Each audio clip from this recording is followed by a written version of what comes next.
Hey, what's going on, guys? I'm back bringing you part number 3 in this Injustice tutorial guide. I'm just going to be talking about some basic strategy with Green Arrow, just his different pressure options and different tools and how Green Arrow should be played in essence. That's what I'm going to be explaining to you guys, or trying to at this moment. Real quick, I guess I could just talk about his different strings and pressure options. We already went into his strings a little bit, but let's just talk about kind of what makes Green Arrow good. And he has, again, he's not really a rushdown character, he's not really a zoning character, he's a combination of the both, and he's meant to be played really annoying. He's pretty good at, both of those things, and a healthy combination, I think, will be the result of you winning. You can't rely too much on his gimmicks, and you can't rely too much on his zoning, because it won't pay off for you at the end. Your opponent will figure it out pretty quickly. But as long as you stay, unpredictable and really use both of his tools, or a lot of his options, then you'd be alright.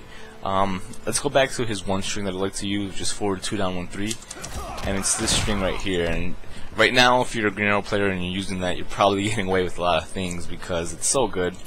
It has really good range. Just look at that right here. This is, right out of sweep distance. This is a good punish range here too, and using that string is his best punisher. He also has, back 2, which is also really fast, and it's a pretty good punisher.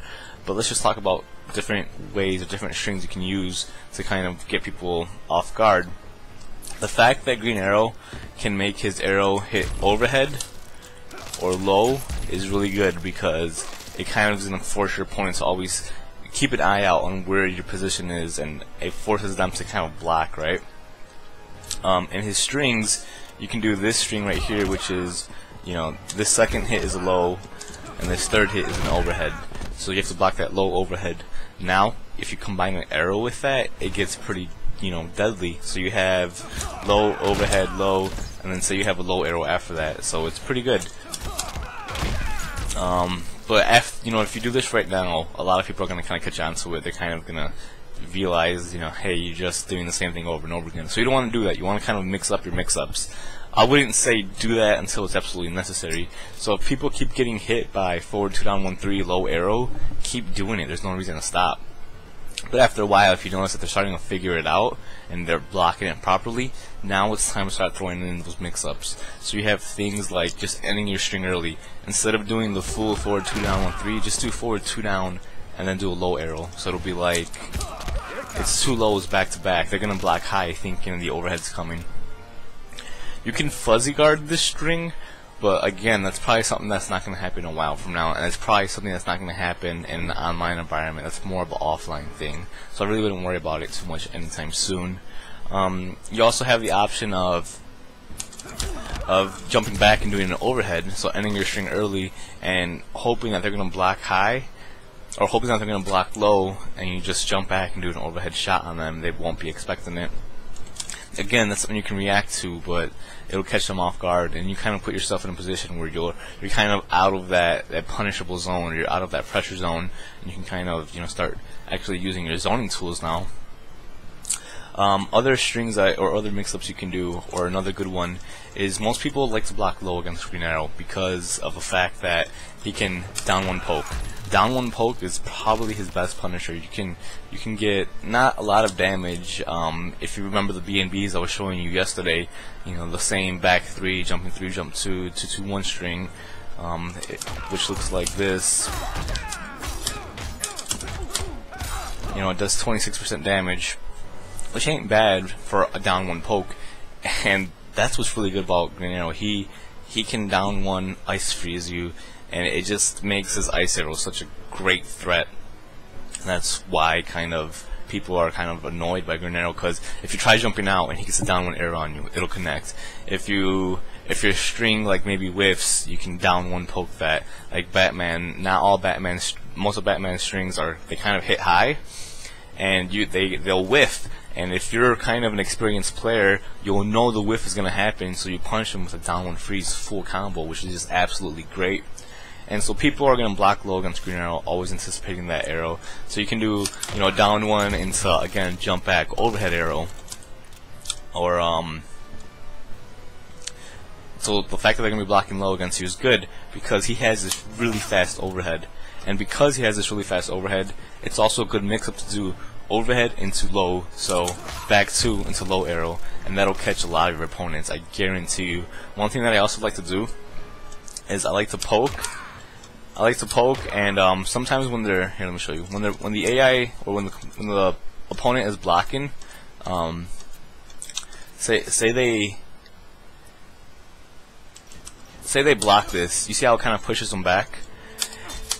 Well, they might go for a counter poke after that, and this is where this works really good. If they try going for a counter poke, you can do a back 2, and it'll make their counter poke whiff. So you'll do something like a down 1, and then you'll do a back 2 into a freeze. And trust me, it works a lot of the time. A lot of players that I go against, even in offline, they'll try going for a counter poke, and I'll know that they'll be doing this, and I know that it'll whiff, and my back 2 will hit, and my ice arrow will hit, and now I got a full combo, and I'll do it into a 2-2-3 hard knockdown reset, and we're pretty much back in the same game again, a guessing game. They have to guess what I'm gonna do now.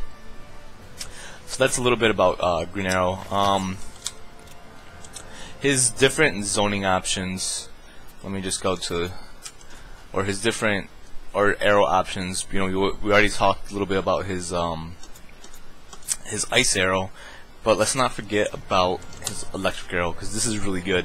And sometimes, if you have your opponent standing and you kind of want to pressure him, you can use this electric arrow.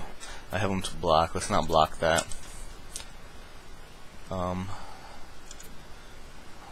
Oops. Alright. So again, you can kind of use this mix-up. If you saw how much advantage you got on the arrow, it doesn't really say in the. It doesn't say how much advantage he has. I'm doing down forward 1. It doesn't say how much advantage he has in the menu, so I'm really not sure, but it's pretty significant. And so if you're just if you're using that forward 2 down 1 string for pressure, it's not a bad idea. And you can also do the same tricks I showed you, back 2 low arrow and then dash in. Now you got another mix-up option, and you just keep doing that. You don't want to launch your opponent, so just use like 1-1 or back 2 down arrow or forward 2 down 1 arrow, and you kind of force your opponent to just keep blocking, and this is how you open them up for combo opportunity. There's maybe I'll talk about this a little bit. There's ways you can actually, like, say you want to load an ice arrow. There's ways you can actually load it in the middle of a combo, which again, I don't really see a great use for that. Maybe if you have a super and you want to get a super reset or something like that, that'll be those cases. I'll just show you real quick, why not? So let's say you get a back 3 to hit, you'll just dash in and do a down 2, and then you'll load an arrow. Like right now I got electric arrow, so it'll be like this. Oops. Sorry. So that's how I was able to load an ice arrow in there and then kind of do that in the middle of a combo. I'm sure there's better ways to get resets there. There's other things you can do, which another one of his options is say you already have an arrow loaded and you don't want to kind of load another one. Like say you have an ice arrow and then you get a back 3 to hit. Another way to kind of keep your opponent guessing is do 2-2-3, and then you hold the arrow and you kind of force your opponent to block, because they're really not going to know what you're going to do next. And you kind of also, you should position yourself in a way where you'll avoid any wake-ups that he may have. What I mean by that is just do a combo and then hold the arrow. So it'll be like this. And then you just kind of hold it. You're waiting for them to wake up, and they're going to be forced to block. And this kind of gives you the advantage of just anticipating them or just kind of waiting for them to do something.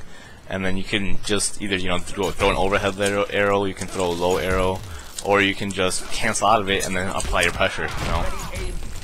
So that's just different things you can do. His corner game, again, it's really deadly. One thing about him in the corner too, where you'll use strings that you really don't normally use. Let's just block always. He has this back 1-3 string. It's not the greatest string in the world. The good thing is his back 1 does hit mid, but it has massive advantage. It has plus 15 on block. Plus 15 on block is a guaranteed super for 1, and also you have free pressure with the forward 2. It puts you in perfect range for your forward 2 to connect. Again, this is a really good range to be in, and you get a free forward 2 down 1-3 out of it. And forward 2 down 1-3 is a great string because you can pretty much hit confirm it into anything. So just keep that in mind. If you get a back 1-3 to connect, you have a free forward 2 down 1-3, which is really good to know.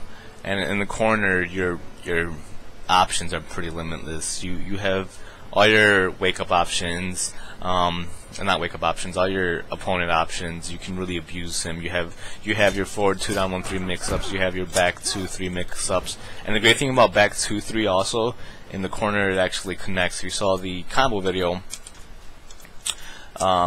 you'll know that back 2-3 low arrow does connect, and you can get a full combo punish. And then green arrow does do massive damage. I don't know if you guys remember that, but I'll just do the combo real quick for those of you that don't. This is actually the wrong combo, but even then it's 42% damage. Yeah, that's really good for green arrow. He can get like 47, I think, without meter in the corner if you have full jump in and everything, which is awesome. Green arrow can do some damage in the corner. So that's a little bit about that. It's been 11 minutes, so I think I'll cut this early. I'll make the next video kind of about his supers, or maybe I'll go actually real quick. I'll go into a little bit about his zoning. Again, you kind of don't want to use his ice arrow full screen. If you trade, sure, that'll be great, but look how slow it is. Most characters can kind of, with the zoning in this game, they can kind of recover and block your ice arrow, no problem. And now you're stuck without an arrow. Now you have to load, which is kind of annoying. So if ever you want to go full screen, you want to get out of a situation, down one Savage Blast is your friend, or just Savage Blast in general is your friend. And now you want to go the zoning game.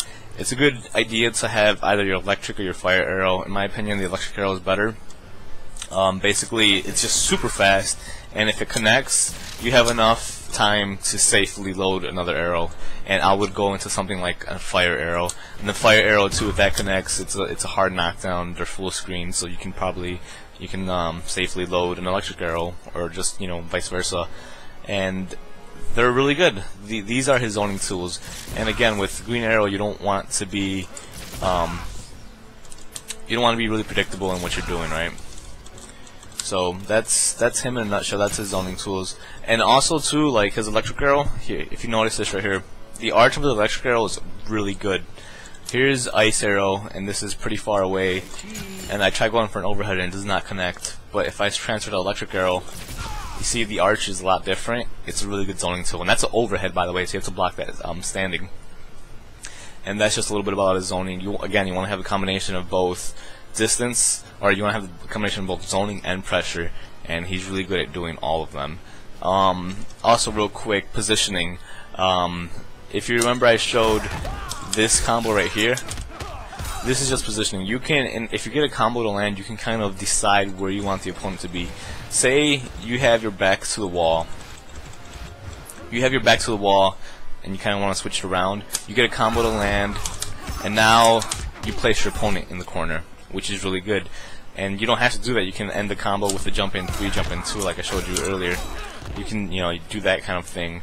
So you have the freedom to kind of position your opponent where you want them, and just these are things to keep in mind when you're playing green arrow. Next video will be basically on supers and his resets and stuff like that, so be sure to check that out. I'm gonna have some online matches probably too. But that's been it for this video. I appreciate it, guys. Tell me what else you guys would like to see. I'm Adito, and I'm out.